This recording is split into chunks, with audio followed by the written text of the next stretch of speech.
Okay, Assalamualaikum warahmatullahi wabarakatuh and good morning everyone. Welcome to our NTW session on automation in drilling operation. I am Aimi, your tech person for today, and I'm really glad to have all of you here with us.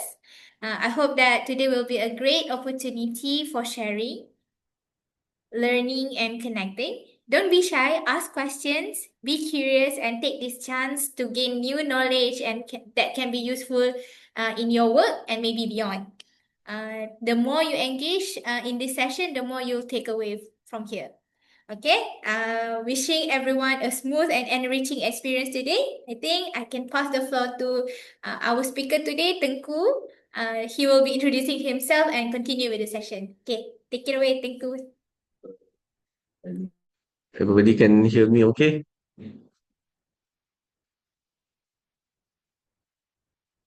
Thumbs up. All right. Okay.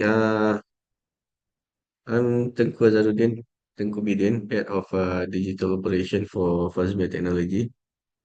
Um, Kena bagi ni sedikit latar belakang.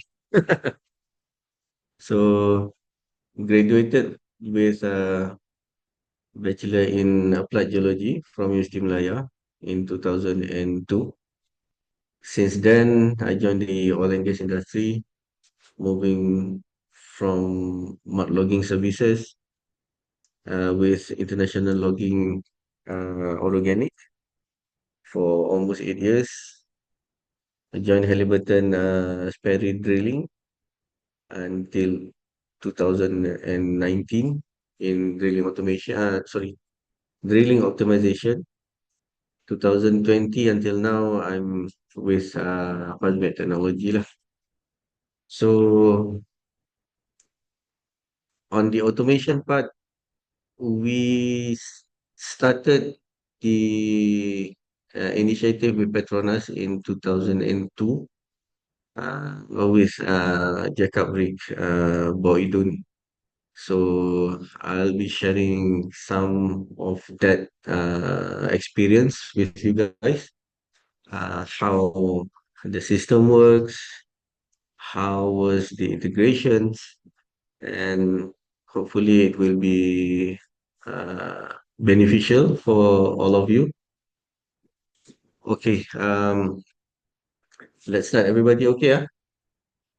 Take it easy. Kalau ada question, just stop me and we'll have a discussion lah. I'll try to answer your question as best as possible. If not, then I'll come back lah. We'll get your information. Okay. Um, we start with a problem statement. So most of you are, if you are in oil and gas industry, you would know the common problem in oil and gas. But if you are new to it or just join the industry in drilling operation, these are the common what we call non-productive time that resulted in an issue. Um, it's split between equipment and wellbore or human issues. So in drilling wise, about 66% of that involve wellbore issues and human errors. So pain point of human factors which can cause delay in response, misjudgment, or procedural inconsistencies play a large role here. So traditional workflow simply do not scale when it comes to complex real-time decisions under pressure. So it involves cost, of course, the equipment you use, the equipment that you send downhole, it will factor a lot of that. So when you lost, if you have all these issues, and you lost your drilling BHA in the hole, it will cost the operator millions of dollars. So why this matters? So every one of these issues not only impact cost, also safety and operational risk as well. So this data makes a strong case for drilling automation, where the system, so drilling automation, you can monitor the system, monitor the downhole behavior, detect anomalies in real time, and even initiate corrective actions before human can react. So um, let's go to the next slides. So why automation? Industry drivers. It involve cost pressure, safety incidents, and shortage. So the drilling industry is undergoing a significant transformation driven by complex mix of operational, economics, workforce challenges. So operator have to be innovative and strategic in response uh, to ensure safety, efficiency, and feasibility. In terms of cost, um, cost pressure can intensify the due to the fluctuating of oil price, stringent capital disciplines by operator. So in an attempt to manage the cost pressure while attempts to continue to improve the operational efficiency, operator have to invest on technologies. So some of the technologies in the market right now is related to automated drilling system, um, real-time operation centers, and digital twins and predictive analytics. So all this is not all this incurred a lot of money lah. So they have to be wise in investing, and what from experience what Petronas did last time, we did a proof of concept for 1 month, and then from that proof of concept it moved to a full scale contractual uh, projects lah. So in terms of safety incidents, um, if you are in the industry, you know that human factor is very crucial in the operation. Um, so for instance, like right now, it's very hot on the rig, very humid. It's we workers can easily penat, fatigue, so they can lose focus. So by automation, you can um, minimize or replace the repetitive uh, uh, work with automation.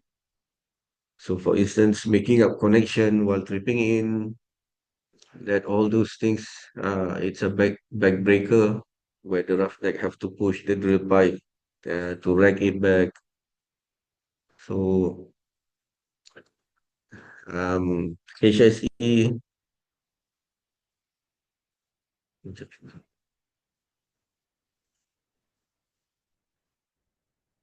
HSE, so recently we have fire in Vietnam water, if I'm not mistaken, on one of the platform. So all this is very, very important on automation. So um, to to improve on safety part, um, equipment like automated pipe handling, Petronas have started working on this um, to replace the manual work of pipe handling on the rig floor with an automated pipe handling. So hopefully we can see more improvement on the safety part related to rig floor red zone area. Skilled worker shortage. The industry is facing a talent crunch due to an aging workforce, cyclic layoff in downturns. This is the scary part for us in the workforce. And now with the war in Iran, between Iran and Israel, a lot of talks about increasing oil price and blockade over there, blockade over here. So with that restriction, many of the skilled workers hard to get a job. So technical roles in on the rig on the office is is very very niche, I would say. Not everybody can we can pick to handle the jobs. So, for examples, many offshore rigs report difficulties in maintaining full manning levels, particularly in specialized roles like managed pressure drilling supervisors and directional drillers. So, operator is turning to remote operation, uh, VR-based training simulator, digital onboarding platforms. So initiative like accelerated competency program and collaboration with technical universities like TVET programs, all those things. Um, but still, if your trainer is not well versed in the industry, uh, the knowledge transfer probably still be limited. So you have to keep on engaging yourself with training and evaluate those training to fit your role, what you want lah, going forward. So we will see also the evolution of the automation technology from manual to automated system. Mhm. Sorry, so like example of this evolution, like during the even now, still in our region, Malaysia, Southeast Asia region, most of the rigs still do manual handlings on the rig floor, connecting pipes, tripping rig pipes. So high risk of injury and inefficiency. Like operation in Norway, for example, most of the rigs are equipped with automated pipe handling. Just as an example, the connection time during manual handling operation to do connection time, it can varies from 5 to 7 minutes. When you do that automatically using equipment, using automated system, it can be reduced until down to 3 minutes, more or less. So although it's a small a reduction, But if you multiply that, I don't know, by 20 stands, 30 stands, it still give you a reduction in time for you to trip in or trip out of the hole. So driller controlled to continue to computer assisted drilling. If you guys have been to the rig, for example, Naga 4 or Idun, they are using NOV system. Uh, NOV system is equipped with auto driller, so the drillers still have to control the movement with joysticks, but they can either choose to maintain weight on beat or to maintain ROP.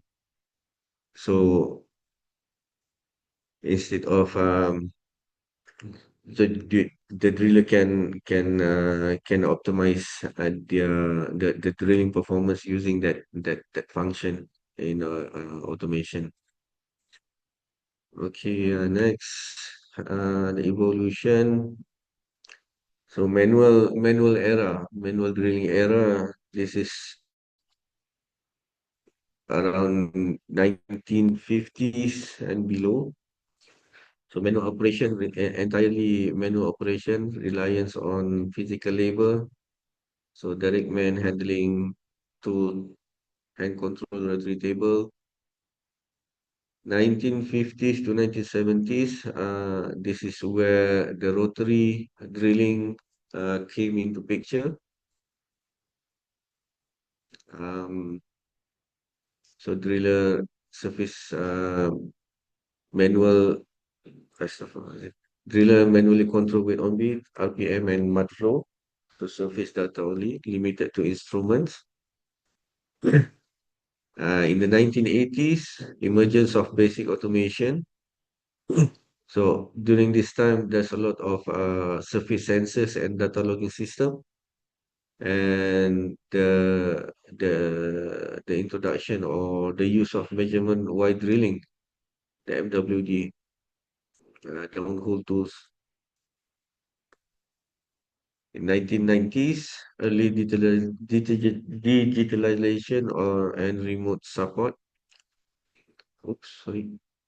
So this time, in the 1990s, Halliburton, Baker Hughes starts to invest in a real-time operation center to to assist their in-house MWD, LWD operation, directional drilling operation. 2000s, advanced directional drilling and real time. So in this era, um, in Malaysia specifically, Shell in Miri started to have their own real-time operation center. During that time, if I'm not mistaken, from Miri office, they were handling operation in Shakalin Island for Shell remotely to China. If I'm not mistaken, there's two operation: Malaysia Water, New Zealand, and Australia. So most of the Asia Pac's operation was monitored by Shell Miri RTOCs. 2010 to 2015, the introduction of automated drilling control. This is when NOV start uh, uh, rolling out Novos for their drilling control system, automated drilling control system. Nabos also started around this time. Nabos start smart rig system. 2016 to 2022. Um, During this time, the it's the I would say the start of the industry integrating artificial intelligence and predictive maintenance into their workflow. So works on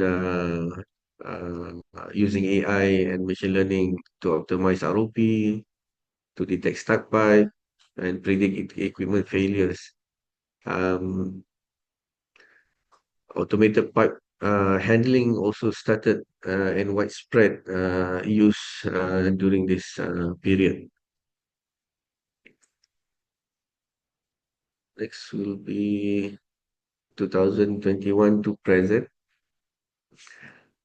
Um, this period, uh, uh,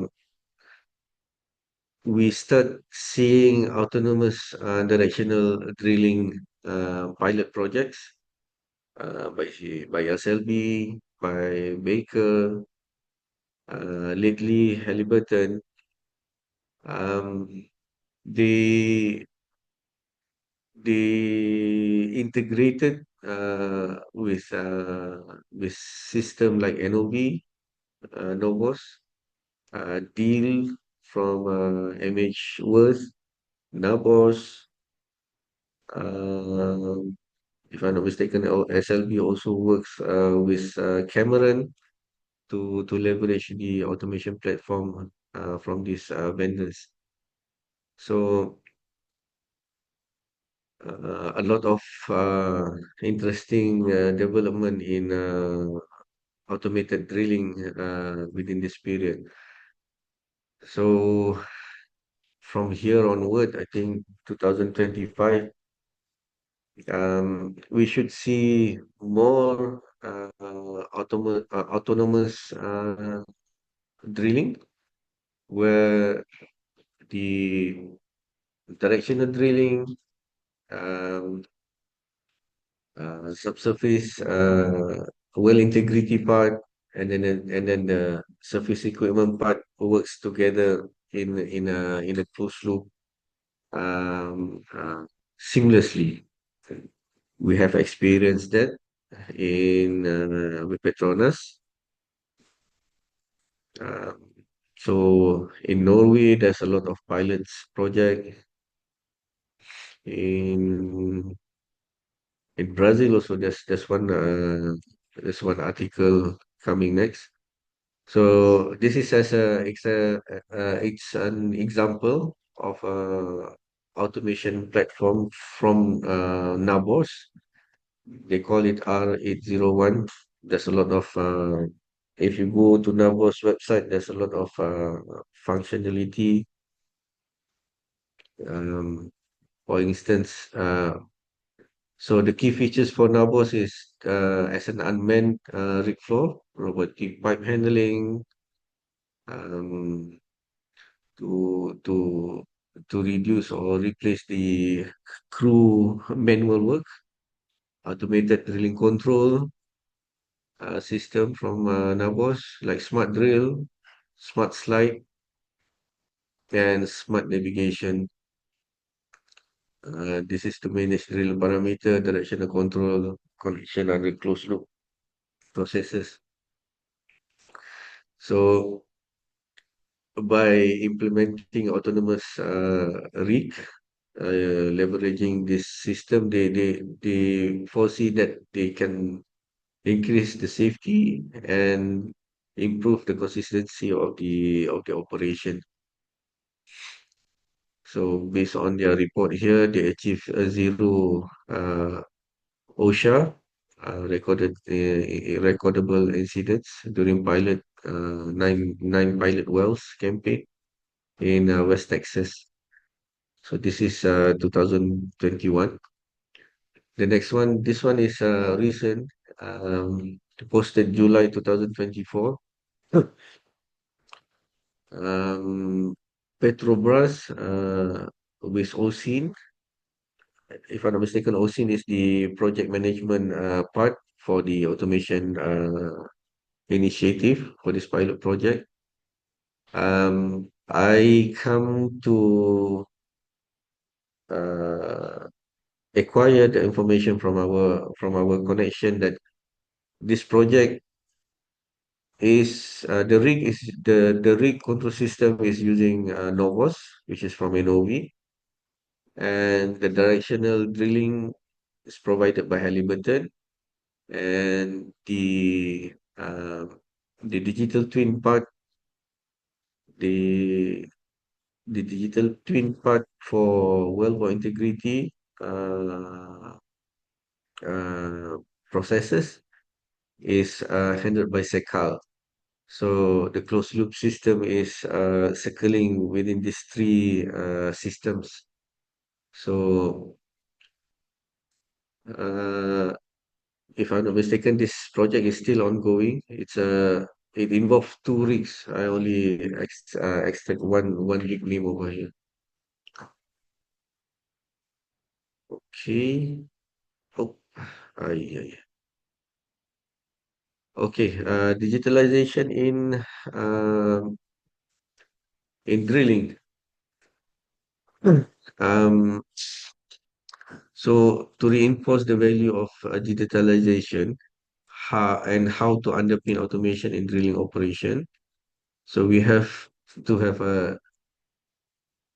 expect to get a data-driven decisions. It have to enhance safety, and of course, it have to increase operational efficiency. Mhm. So we have to acknowledge the importance of digitalization. It have transformed the oil and gas industry, driving efficiency and safety improvement in drilling operation. So navigating digital transformation in oil and gas industry requires careful consideration of all these features. So this is the bare minimum that you have to expect when you go towards automation. As we move forward, we will discuss a little bit on the importance of digitalization. So on data-driven decision, um, an example like ROP optimization. So you will you will need a real-time analysis on weight, RPM, torque, and vibration. And from uh, this parameter will help to optimize the drilling parameter on the fly. So leveraging, there's a few technologies implemented in many operator using machine learning models. Um, uh, so that the system can suggest the parameter to improve the ROP, the rate of penetration, while minimizing pit wear. Like Petronas is, if I'm not mistaken, now they are developing something with Baker, but they also have an in-house of, I forgot the name, uh, ROP, related to ROP optimization. So when they develop that, they have a pool, a training sets of many data from their field that they pump into this algorithm. So, and when they deploy it to the field from the real-time data, they analyze that and compare it with the historical data from there. The machine learning will suggest either to improve ROP, it's either to increase the flow rate or increase the RPM or reduce the weight on beat. So, but most of the time, let's say the algorithm propose to increase both flow rate and RPM. The operator will tend to use only one parameter first because they want to see changes or for the improvement. So let's say they increase the flow rate first. If the ROP still doesn't improve, they will increase the RPM and see the result. So then you have to use that step by steps lah. Uh, Data-driven solution also used for whole cleaning monitoring. So sensors and models calculated cutting transport efficiency, the annual velocity, particularly in highly deviated well. So real-time alert warns if cutting are building up and prompting changes on the mud properties or flow rates. That's on data driven. On safety, it's more related to the replacement or replacing the manual workflow with automated workflow handled by mechanical arms or whatsoever. So the example is the pipe handling, real-time hazard monitoring, of course, for example, like H2S gas detector, well control indicator, or equipment anomalies uh, monitoring system. Real-time operation also falls under this astaghfirullahaladzim, under this category to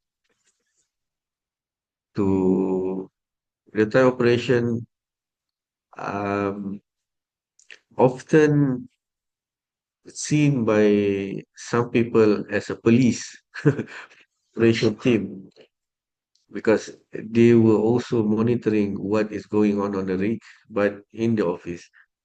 So the communication protocol, uh, the escalation of event of risk have to be communicated properly so that the chain of command will must be followed to avoid miscommunication. But often that we experience, RTOC does help in improving the operation on the rig because most of the digital twin software is run, for example, like Petronas, the the digital twin for the cutting transport modeling is run in the office in the real-time center for Petronas. So from there, the RTOC people will do the communication with the rig site to advise them that hey, we are seeing the model is showing that the cutting is not being transported efficiently to surface. Uh, you should do this, you should do that, which is a suggestion for the rig. When they implemented that suggestion, it have to come with the results. For example, more cuttings being observed over the shaker with that recommendation given. So it will save sometimes for the operation. So when you talk about cutting transport, it's that's a big uh, factor uh, to say that for your well to be clean or not. If it's not clean, the chances of getting stuck pipe or damaging the hull by backing off, introducing pressure spike to the formation, breaking the formation, it will cost you a lot of money to to fix that.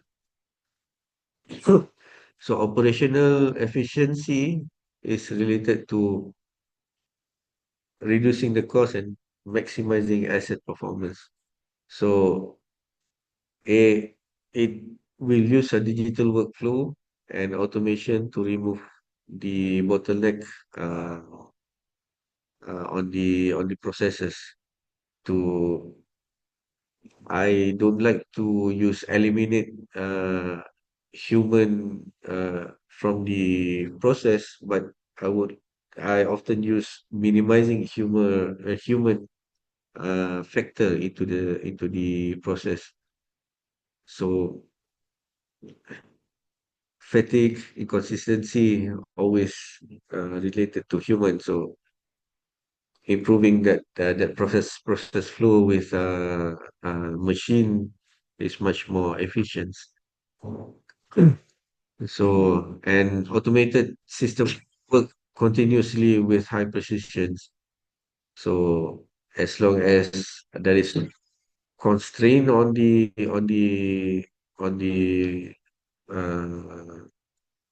uh, environment, the the process will just continue working. Um, okay. Next, benefit of automation. Excuse me.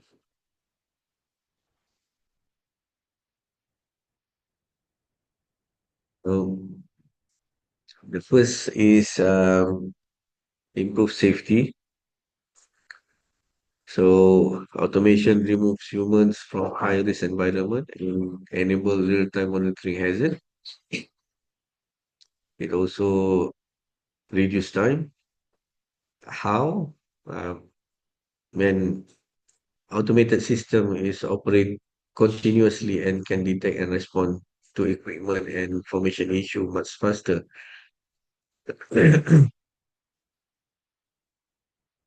Operational efficiency.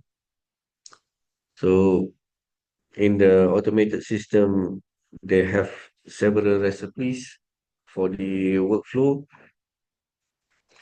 So as long as they are operating in a safe envelopes, it will continue operating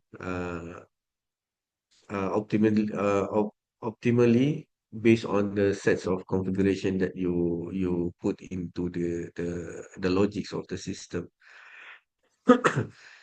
And the fourth one is consistency and in performance.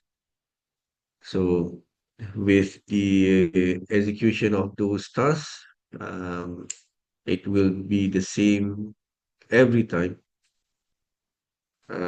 Whatever you configure into the system. For instance, you set into the system the drill pipe will be pulled 5 feet up and then moved down 5 feet. Every time that motion is activated, it will always go to that 5 foot interval that you set into the system. So I have some example later to show you how this is being done, the result of it. So that's four benefits of automation. So it is not just about replacing the manual tasks. It's also about making the operation smarter, safer, and more predictable. The benefits uh, can be measured in KPIs, such as reduction in the non-productive time, improve in safety statistics, better cost efficiency, and consistent drilling performance. So all these uh, points can be can be reflected into a um, cost factor to show that automation can help on improving your operation. So, enabler for digital automation. Before that, is there any questions? Or can I can just continue? Uh, so saya continue ya. Enabler for automation, there's four. The first one is AI machine learning. So AI, how it contributes, it can, in oil and gas, the amount of data that we collect is immense. Lots of data. So AI and machine learning requires that big data for it to provide a better output of the results that you want. So with historical data, with real-time data, from there, with certain algorithm that either that it's already in the market or you want to build something, you can use that as to predict equipment failure. It can optimize the performance. It can also automated decision making. So it's where you want to apply that. The second one is IoT, Internet of Things and real-time data acquisition. So telemetry uh, for downhole tools, real-time data to analytics platform, enables condition monitoring and event detection. For example, vibration sensor in the on the top drive, uh, data is sent every second, allowing immediate detection of maybe the torsional shocks or stick slips. And then the third one is edge computing. Um, this is a high performance processing computer where you place them on the rig. So with high frequency data from the rig control system, you can uh, enable the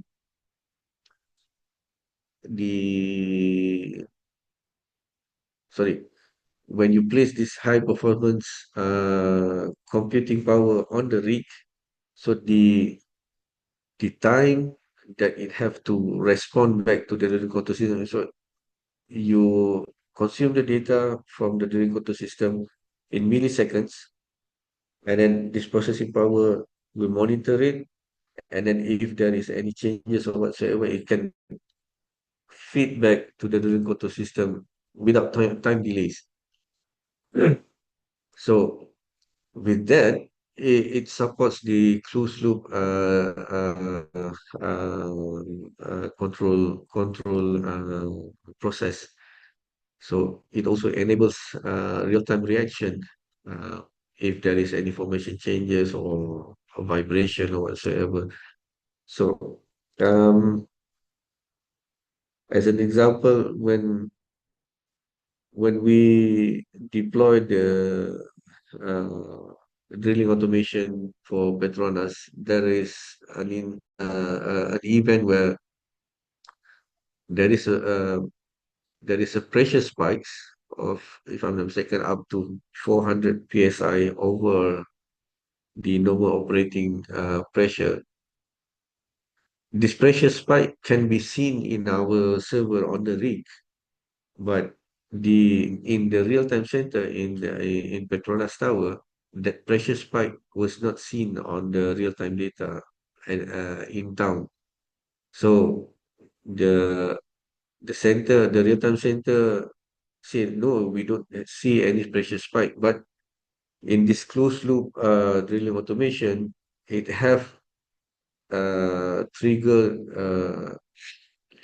a mitigation process to lower down the flow rate so that this pressure spike can be reduced, and then the driller will evaluate the pressure trends from there on. If it's okay, then the driller will increase back the pump rate to drilling rate and then continue operation. So that's the third factor, and the fourth factor is the digital twin. Probably you guys have lot of this. So digital twin is by definition is a virtual replica lah, of the either the engineering, the assets, the operation, hydraulics, physics. You can create all these digital twin models. So uh, it simulates different drilling scenarios before actual execution. It can be used in training, planning, risk assessment. It can enable a remote monitoring and optimization. For our case, supporting Petronas, the digital twin provided by the system that we deploy is a replication of a downhole operating environment to uh, so the model, what it should be, or what should be the ACD trend, what should be the pressure trend, how the cuttings movement in the well. That's the model, and then you overlay that with the real-time data that we get from the sensor. So it's a it's a hydraulic uh, digital twin for our case when we deploy to Petronas. So how this four item works together? Yeah. So it's IoT sensor will capture the real-time data. Edge computing will process the data. AI, machine learning, using its algorithm to analyze the data to optimize performance. Digital twin is to visualize the operation and simulate decision making when being implemented. So the synergy between this component creates a system that is self-aware, adaptive, and continuously improving. So we expect from here onward, especially 5 or 10 years ahead in front of us, um, the the the drilling operation most likely will be, you can run an unmanned drilling operation on the rig maybe, just monitoring it by from the real-time center. The technology is there. It's how courageous are we and to take on it.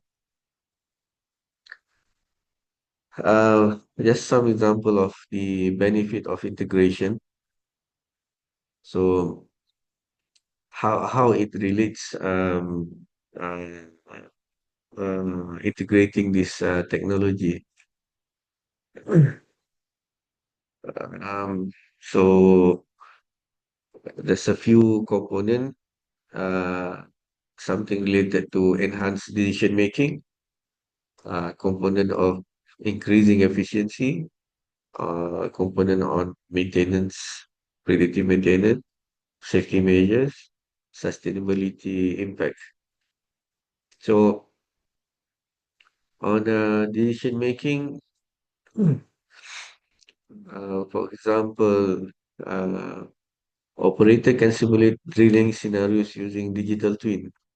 Um, For example, Shell utilize digital twin to evaluate different drilling strategies before implementation, which aid the strategic planning and management by providing a clearer understanding of potential impact on well performance. So they run they run a digital twin in town, how to drill, what they should expect, what parameter they use, um, and simulate certain scenario.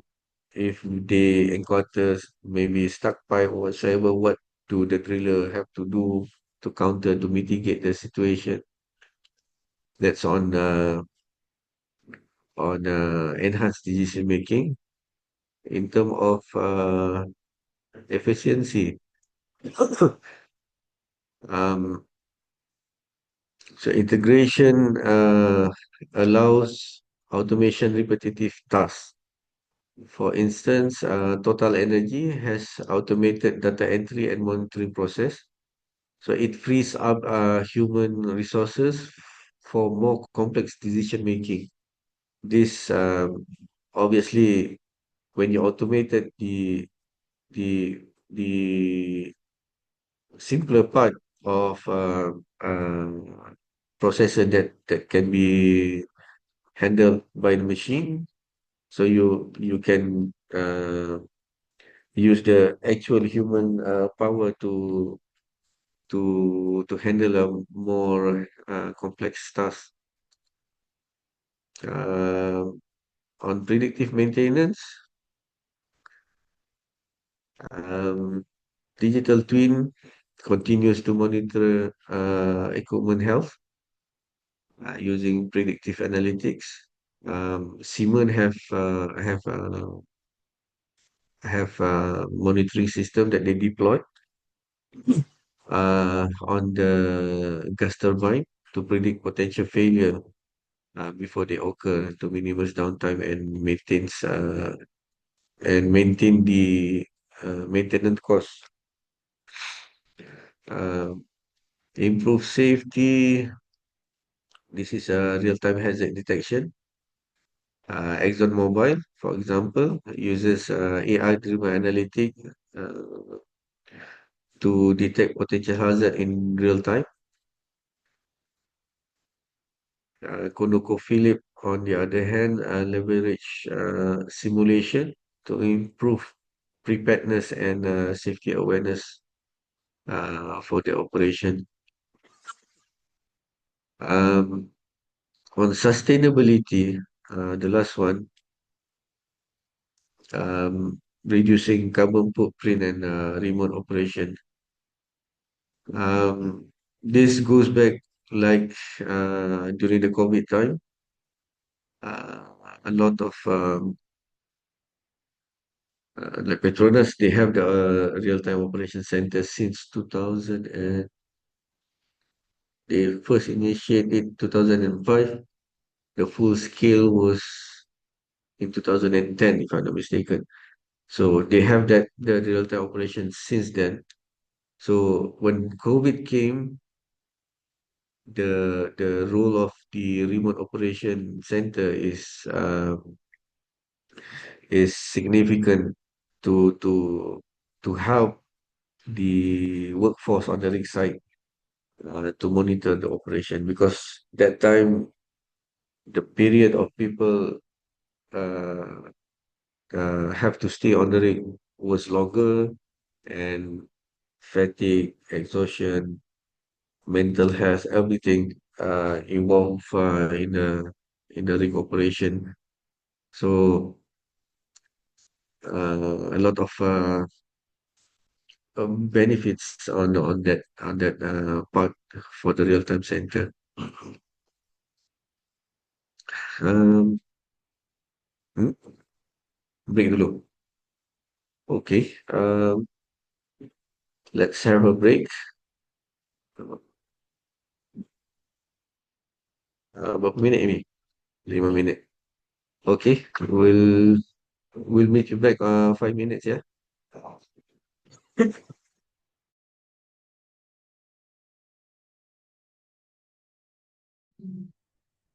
All right, let's continue.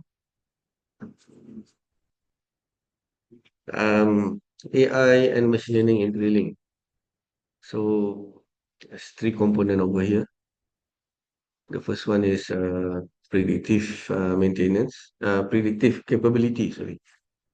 AI and machine learning can anticipate drilling issues before they occur. Occasionally, um, not occasionally, reducing costs, surprises, and improving operational planning. But this is a bit tricky actually. For me, involved in the stack pipe prediction evaluation process. Um, Most of the time, for instance, like financial business, you have a lot of data showing certain trend will show an increase of stock market, and then there's a dip. You can see that cycle mimicking maybe in 10 years period. So that the up and down features of the financial development. But in stuck pipe, um, as an example, in 10 wells, probably you will have one or two stuck pipe incident, and that incident probably have a different signature. So in oil and gas, especially related to subsurface environment, um, coming to come up with a model that is robust and can identify that signature of stuck pipe. Maybe one signature, let's say differential sticking in one well compared to, so you only have one incident from 10 wells of data set. Maybe in 100 well data sets, you only have 20 or whatsoever. So to really uh, build a predictive model for stuck pipe is looks easy in theory, because theoretically, in theory, you can, um, for example, differential staking, it's an additional force that you require to move a pipe from a stationary to a dynamic, to a movement, where if you are pulling, you should see a spike in your hook load. When you want to move down, you will see a decrease in your hook load to break that static equation.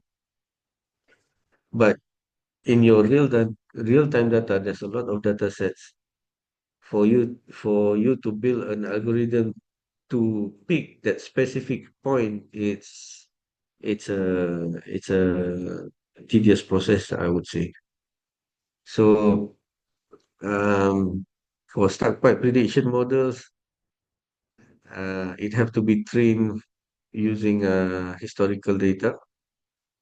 So it have to recognize that early sign, either it's a stock spike, drag related, cutting loads in the hole. So you need that data to come up with a good algorithm. The second one is real-time decision support. So AI algorithm um, can evaluate millions of data points to recommend more efficient drilling parameters for a given formation and operational context. This is uh, the algorithm of ROP optimization. I think there's a lot in the market right now. If you search SPE paper, a lot of people is talking about ROP optimization using machine learning and AI. Directional drilling decisions. This is this is a uh, big move now by at least the big three, that one I know, SLB, Baker, and Halliburton, on their directional drilling services. So to enable that closed loop automation, they built this AI into the directional drilling services. So the tool with the algorithm can navigate and optimize the trajectory for the drilling. That's on a real-time decision. So, and the final one is drilling parameter optimization. So, uh, this one, um, AI system can continuously learn and respond to uh, condition changes during the drilling. So it can ensure safe, stable, and optimized operation. Uh, like dynamic set point adjustment. Um, as a formation characteristic changes, AI can update the drilling set points, for example, with orbit fluid on the fly to maintain the drilling efficiencies. um, drilling dysfunction management is also under this optimization part. For example, if there is a stick slip or bit bounce type of vibration detected, the system can automatically modify torque and RPM to eliminate this vibration, either to eliminate or minimize the vibration effects. Um, I know SLB is uh,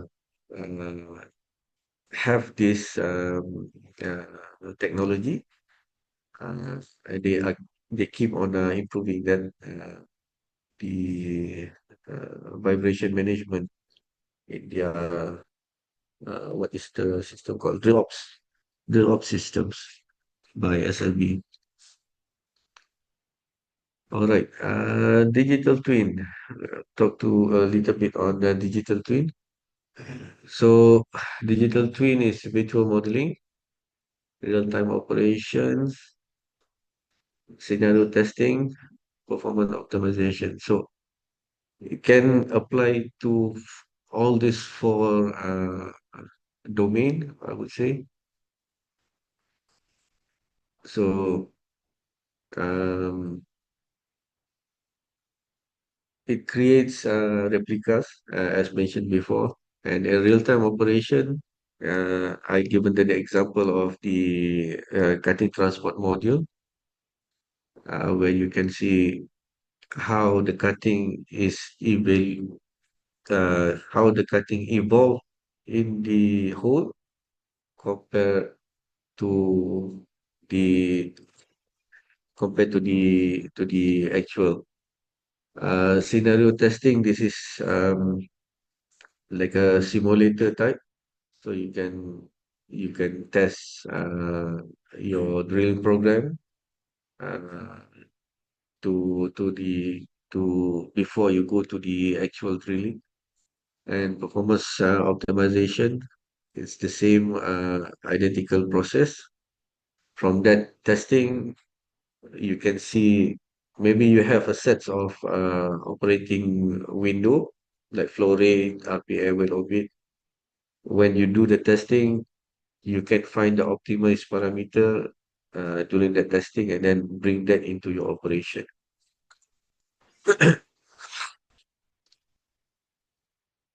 Okay, case study related to Drilltronic. Drilltronic is a system by uh, it's actually our technology partners here.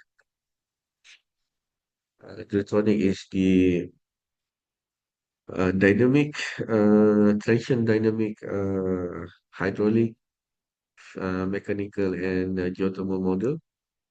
So this example is from when they do the testing in Equinor on a semi-submersible rig on a HTHP well, development well. So the implementation is to integrate with the existing system, existing control system. If I'm not mistaken, they were using MH for this operation. The rig was using MH drilling control system. The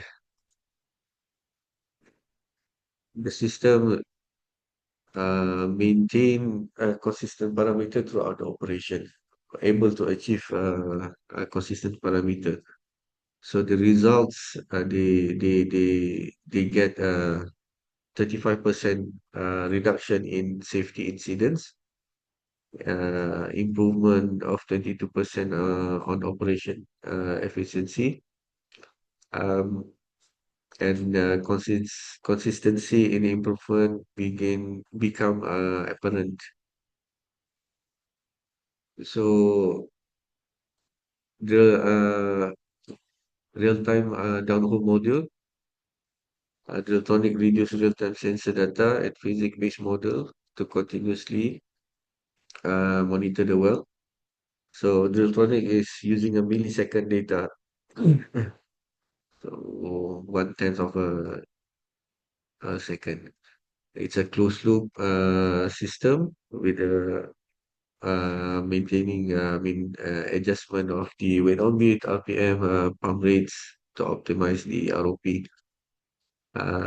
Automated detection and response to downhole pressure anomalies using the hydraulic management. Uh, the control system have integrated pipe handling automation system, so it eliminates the manual work in the hazardous area, the rig floor area. So results, what was concluded by the operator, ROP optimization, the ROP increased by up to 20%, reduction in NPT, 15 to 20%, um, fewer wellbore damage and stuck pipe incidents. Uh, it give a good performance across multiple shift and crews because of the automation. Although the crew change, the process is maintained by the automation. And the red zone injuries during the electronic deployment also uh, not recorded. So improve safety culture. Next, we'll move to understanding automation level. So general classification for automation. Level 0, human control manual. So if you're driving, it's just the sticks. Level 1, human control with machine assistance. Number 2, human suggest option. Level 3, computer suggested option. Computer proposes action. And level 5 is full automation.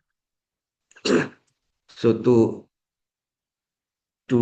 talk about automation, it's easier to compare to what we seen or what we touch now, which is the automotive industry. So like uh, level one is driver assistant, which is quite common. Vehicle that at this level are equipped with systems that provide basic assistance, such as adaptive cruise and lane keeping. So that's level one. Level two is partial automation, where it includes advanced driver assistance system uh, that can manage both acceleration and steering stimulously. Maybe like something like Intelstar Autopilot. Level 3 is a conditional automation. At this level, it introduced the conditional automation where vehicle can handle most driving tasks and autonomously, but require driver to be available for intervention if needed. Level 4 is high automation, where vehicle can perform all the driving function within certain condition without human intervention. Hmm. Ini macam apa dekat US yang banyak apa ni ada Waymo taxi, duduk bayar and then you reach your destination. Level 5 is full automation, where the vehicle can handle all driving tasks in any condition without human involvement. At this level, there is no need for steering the wheel, pedals, passenger duduk je lah. Alright. And then how do this level of automation compare to drilling operation? Kenapa tak pindah? Ni. So level 0, ini biasalah. Ini like the old time, the brakes, the manual brakes, the driller have to stand, manual gauges. Um, Level 2 drilling, it's basic monitoring with advisory alarm like torque limits, alert, RPM limit, whatsoever, and whatnot. Level 2 partial automation is an advisory system such as optimal parameter, human driller still in control. So conditional automation, level 3, system like Deltronic, adjust parameter automatically, but require human to oversee the operation. High automation is fully closed loop control with minimal intervention. Human override is possible. So in drilling, level 3 most like most of the time will be an advisory mode. The automation system receive the data, but uh, it doesn't write back to the system, to the digital control system. It goes to the, let's say, the electronic system. If there is any deviation, it doesn't push back the mitigation trigger to the control system. But in level 4, it's an active system. So everything is in closed loop. So the data traffic is both way. Fully autonomy, this one we will see. For me, I think it's not far from this level. Maybe in 5 or 10 years time, we should hear some pilot project related to this level 5. Okay, let's see a short video on Sekal.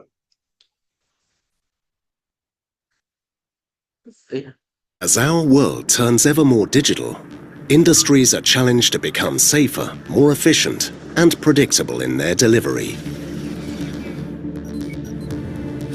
The aviation and automobile industry have been successful frontrunners in their drive towards autonomy and automation.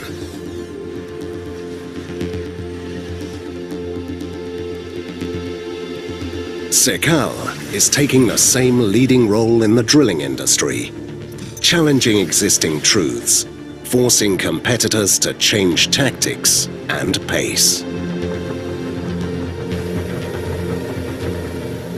Today, drilling operations are surprisingly inefficient and unpredictable. Up to 50% of all operations run into major unforeseen problems, causing costly delays. unnecessary sidetracks, and lost production. Today's drilling practices are still best described as fumbling blindly in the darkness. Sekal is the globally leading software provider, bringing autonomy to the drilling operations. We use advanced dynamic modeling combined with artificial intelligence and machine learning when improving the planning and execution of drilling operations. The drill scene artificial intelligence software compares Sekal's advanced digital twin to the actual ongoing drilling operation. Deviations give early notifications, allowing the team to react in time. Like the GPS in a car, notifying the driver when the route should be adjusted. Drilltronics optimize the reaction of the drilling machinery in line with the dynamic and changing downhole conditions. It safeguards the well, improves efficiency and supports the driller, just like traction control, adaptive cruise control and ABS brakes supports the driver in a car. Combining our products give the ultimate client value. Drilling becomes safer, more consistent, efficient and predictable.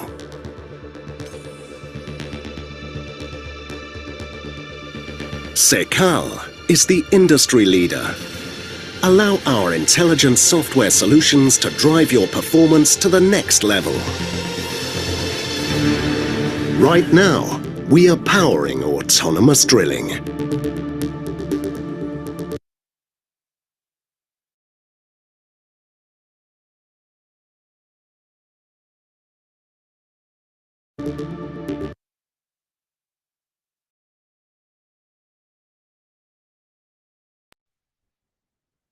Okay. All right. So level three, conditional automation. So it involves advisory plus control, downhole model integration, set point automation with oversights, and safety layer management. So uh, the driller can interpret the system recommendation and approve critical action. Drilling engineer monitor real-time simulation and make adjustment if needed. Trust is built as the team learns how the system react and improve. So it have to you have in any system deployment you have to have a knowledge transfer lah. Like what we when we deploy to Petronas,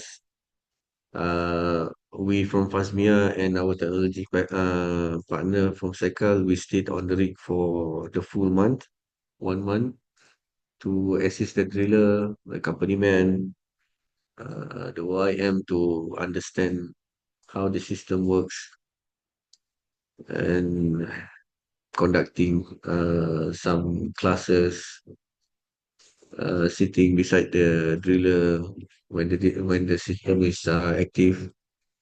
So that's on level three. Level four, well, actually Petronas we deploy level four. So in level four, it's a closed loop control, event response automation, system to system integration. So as I mentioned before, when we deploy the Drilltronic in Petronas, it's a three system integration between Novos, Drilltronic, and SLB Drill Ops. And drill plan execution.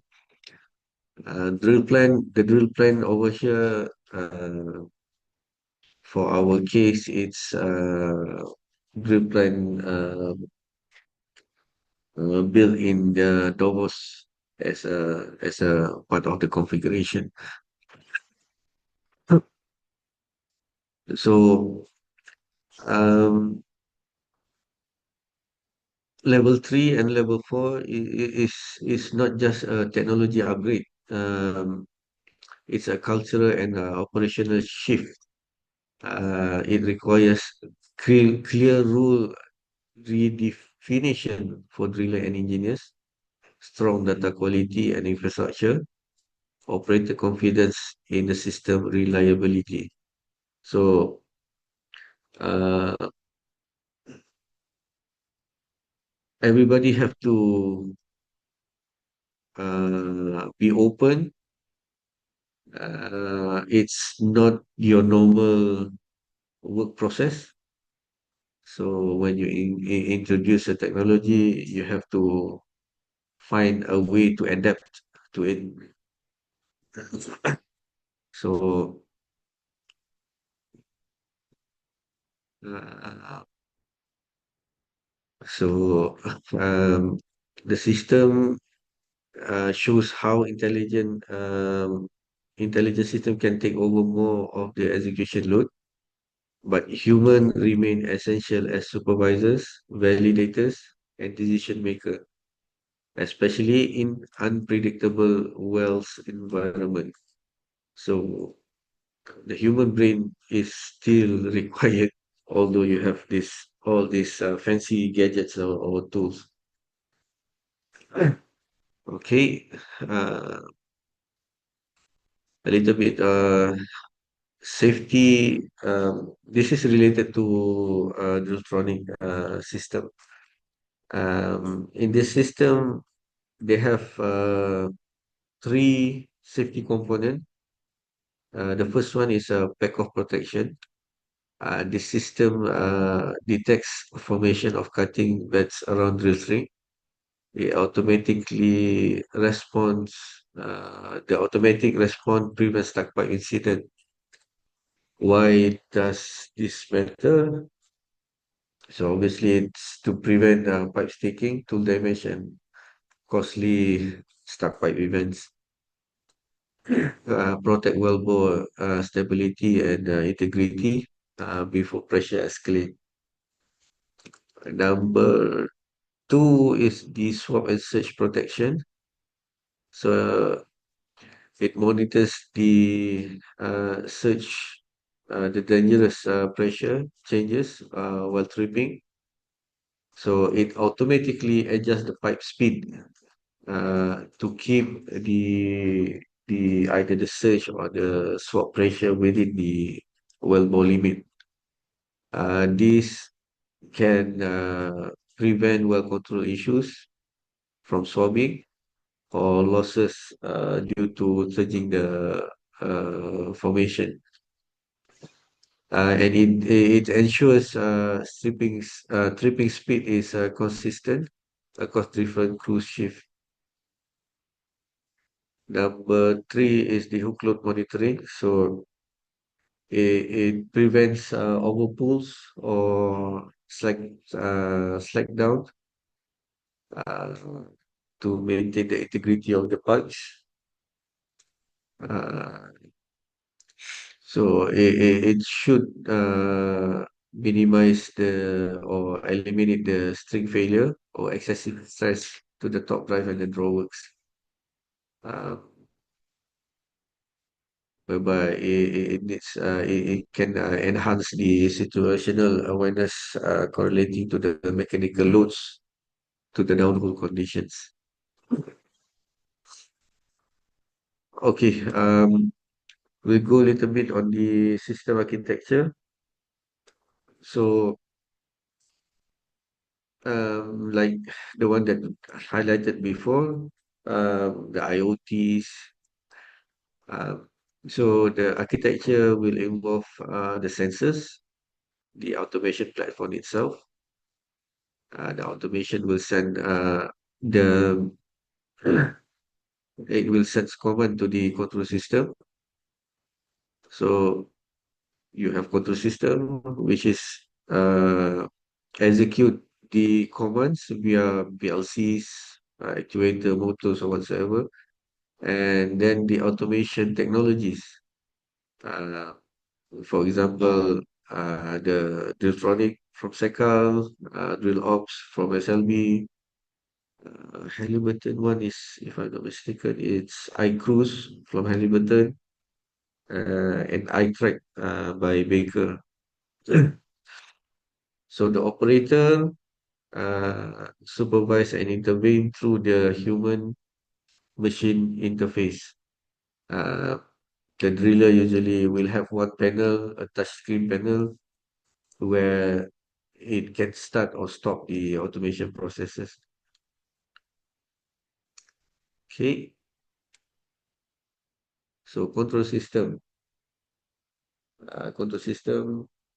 related to PLC, which control the top drive, drawer, and mud pumps.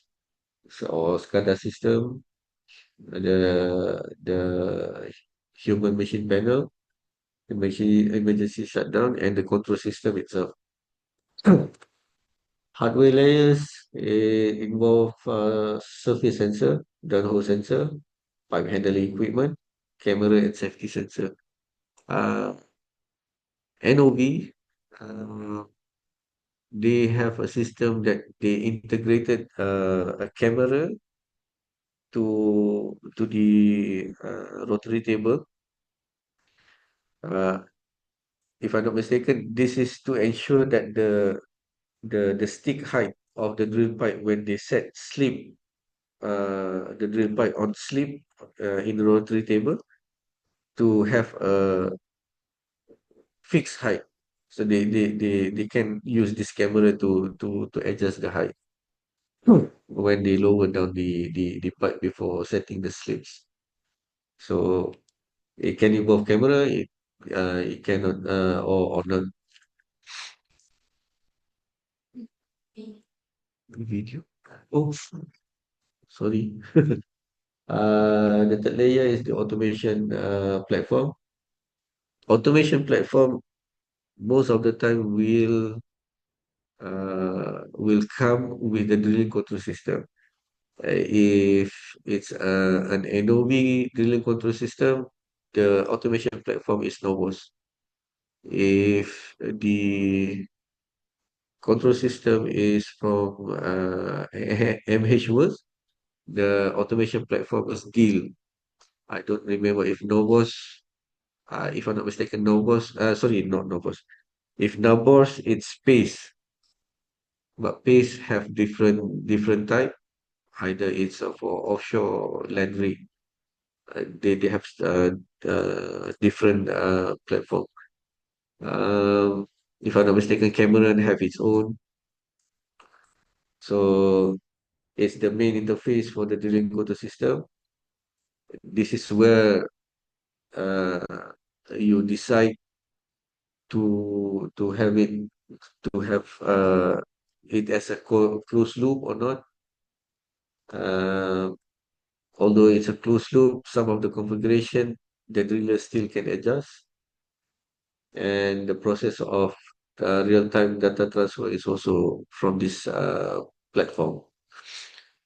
So although it over here it's only four pointer, if you see the schematic diagram, it involves networking, firewalls, blah blah blah.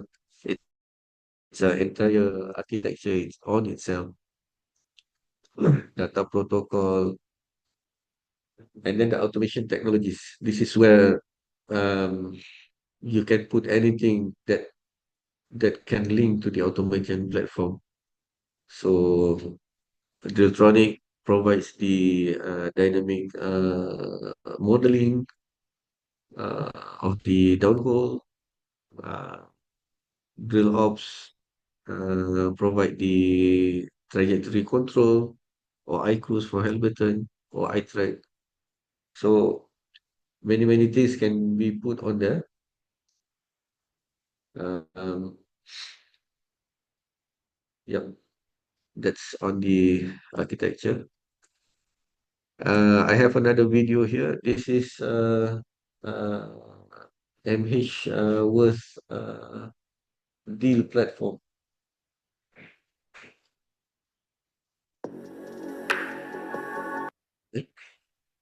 Kenapa pula? Boleh dengar?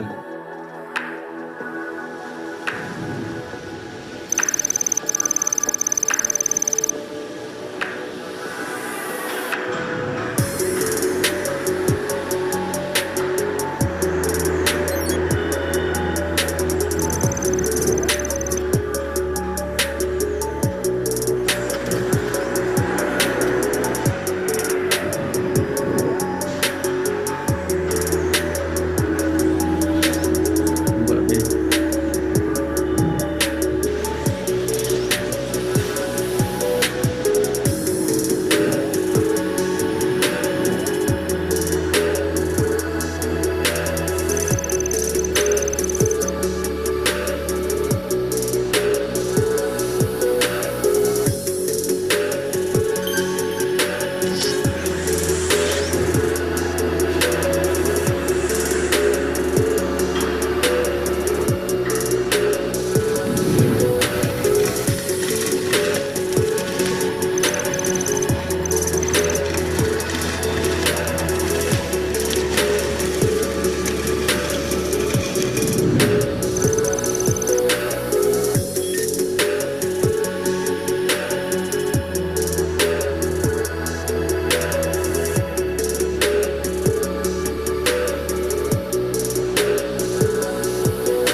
Okay, this is also a function from Drilltronic. It's an automated function. It can automate the pump operation, friction test. Friction test is a torque and drag test, and then reciprocation and tripping. Da, da, da, da, da. So pump operation, eh, we can automate the pump startup and the pump stoppage, the friction test. We can automate the torque and drag process. So I only work with Novo system. Novo system, it will take the free rotating weight and torque first, and then it will pick up to take the pickup weight, and then it will slack down to take the slack of weight. Reciprocation, uh, you can control the up speed, down speed, and the flow rate and the rotation. Tripping, you can automate the tripping speed. So for tripping, the driller can just with the joystick either pull or push. It just you don't have to control a little bit. You can just push the throttle full, and then the speed of the tripping will be controlled by the electronic system. So in a way, you can say that you are tripping to the limit most of the time. Okay, as an example, sorry, comparison first. So manual versus automated. You have safety. Um, because it keeps personnel away from red zone, reduce mental workload and fatigue, enable automation, enable predictive control, reacting faster than human can in high risk scenario. And then repeatability. So automation will improve safety and also will maintain consistency in a repeatable operation. So automation performs critical tasks the same way every time, reducing variabilities, ensure compliance with SOP, in digital well plan, removing human factor. So by these two factor, you will get performance consistency. And by performance consistency, you can ensure that you will maintain the optimal drilling parameter across formation, time zone, or operating team. So although you change your crew change or whatsoever during the shift, the performance should be kept at optimum, and it's a data-driven execution can enhance benchmarking. Uh, okay. I'll go for a few example. First is the pump configuration. This is for pump startup. So not sure. It should be okay. So on the configuration page, you can set the fill up flow rate, the gel breaking flow rate. If you want to have intermediate uh, filling up pipe, you can introduce that flow rate or the target flow rate, the final one. This is usually the drilling flow rate. So this is the fill up.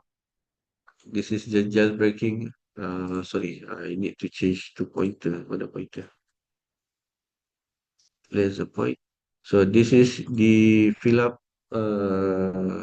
phase. This is the gel breaking phase. If there is an intermediate included, this will be the intermediate phase. And then this is ramping up to target flow rate, which is the drilling rate. Okay, as an example, this is manual pump startup. Um, you can see here, you can see the variable of the data, and then you can. This is the automation.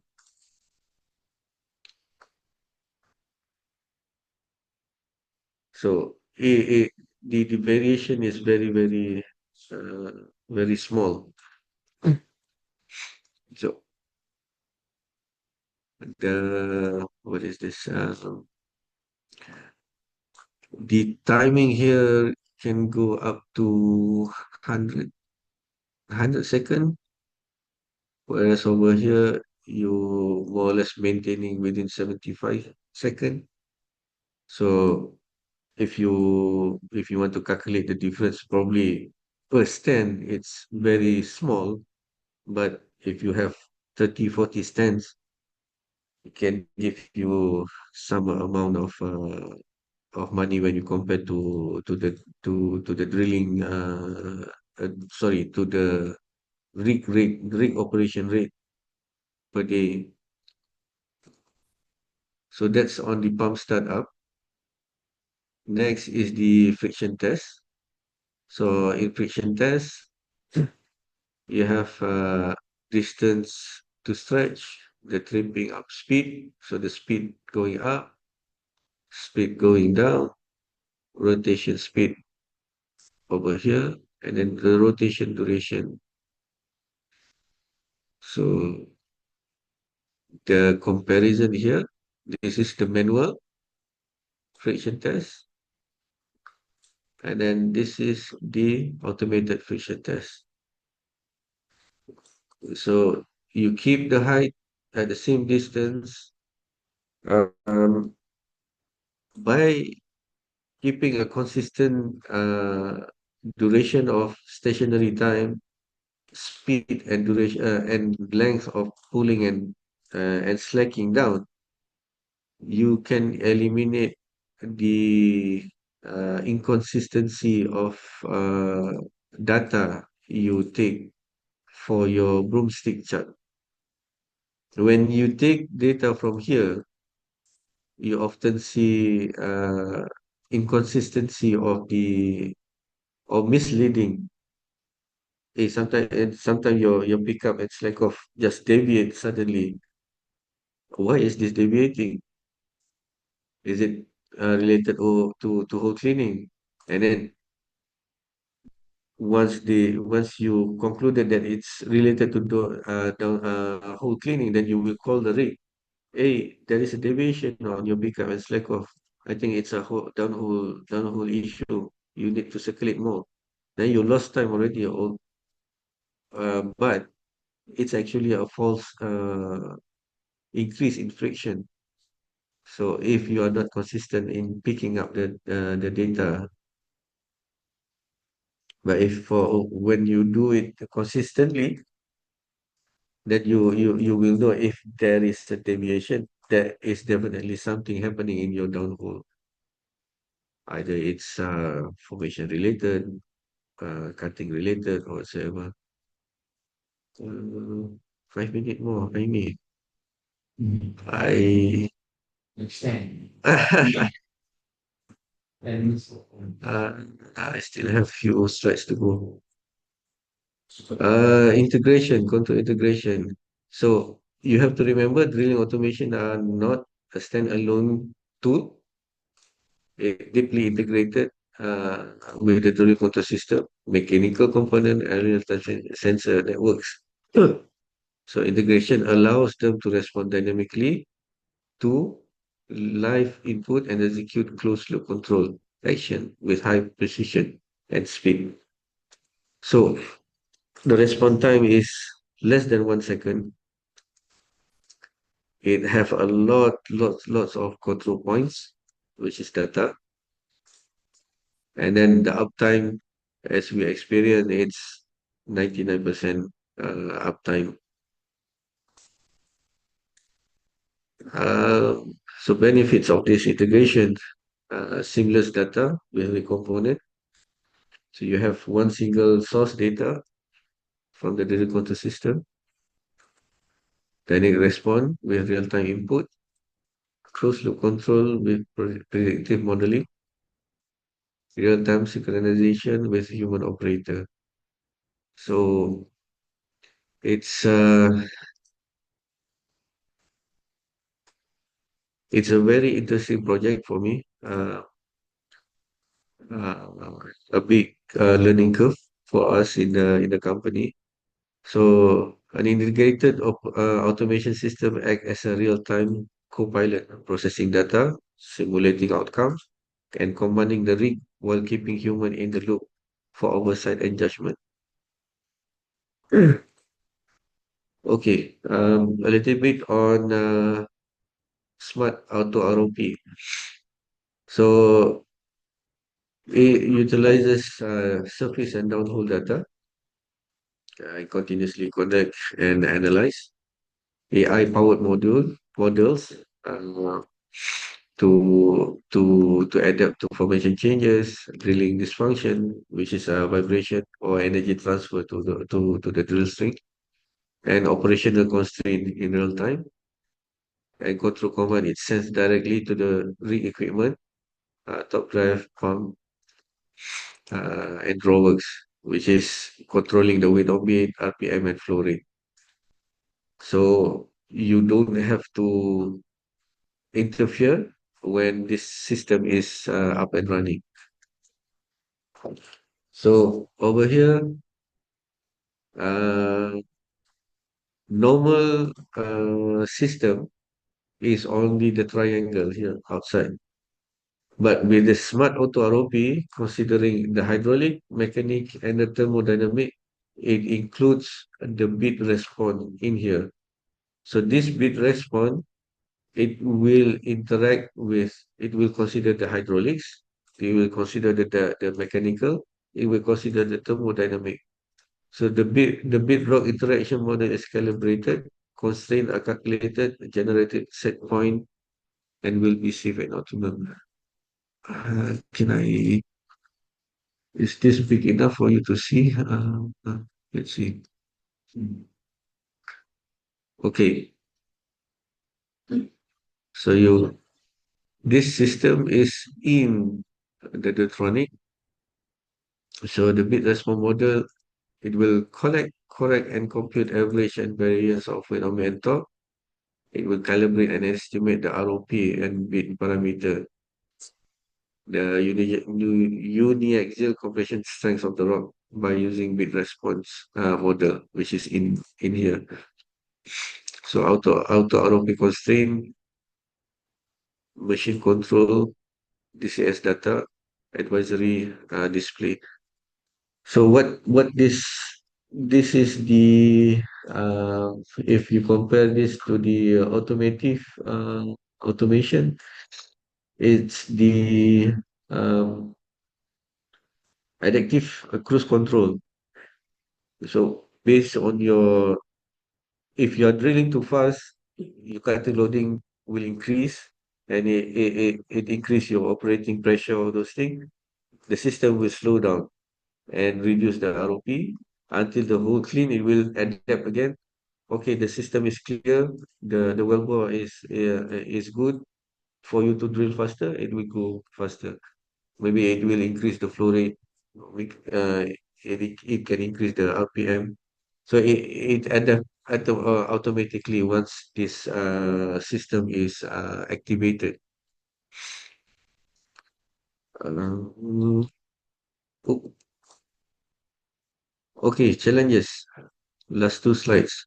So this is the big. I mean, there is more, but this is three big challenges that I we experienced last time. So cultural resistance, data integration, and interoperability issue.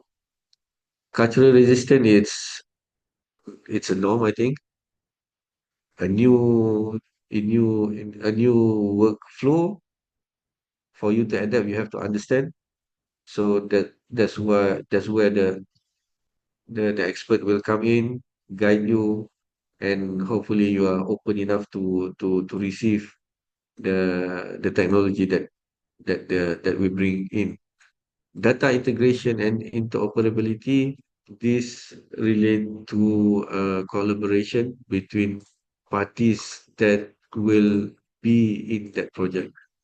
So the you have to be on a certain standard that you can communicate with the data platform of the direct water system, and then and to ensure there will be a lot of testing between these three systems before it can operate seamlessly for the automation. And the final one, point to ponders, a successful technology adoption will require these 10, uh, uh, uh, 10 elements. Planning, strategy, need assessment, research evaluation, budget, resource allocation, training, skills development, change management, integration and compatibility, security and privacy, continuous monitoring evaluation, scalability and future proofing. So once you have done all this analysis, you should be confident enough to engage into a new technology. Although not maybe not automation, any technology, but just make sure you evaluate all this uh, process and with open mind, and and as much as possible be neutral when you are evaluating a system, and hopefully it's not only on the PowerPoints. You have to see the system working, then you can make judgment better. So that's it from me. 2 minutes extra. Thank you very much. Any questions? Okay, yeah, I think we have no questions for Tengku. Um, So, as a closure, thank you everyone for your participation today in our session this morning, Automation in Drilling Operation by Tengku Ezharuddin Tengku Bidin. We hope this session has given you a clearer understanding on how automation is transforming the drilling landscape, making the operation safer, more efficient, and also data driven. It's an exciting area with lots of potential, and we hope it sparked your curiosity to explore further.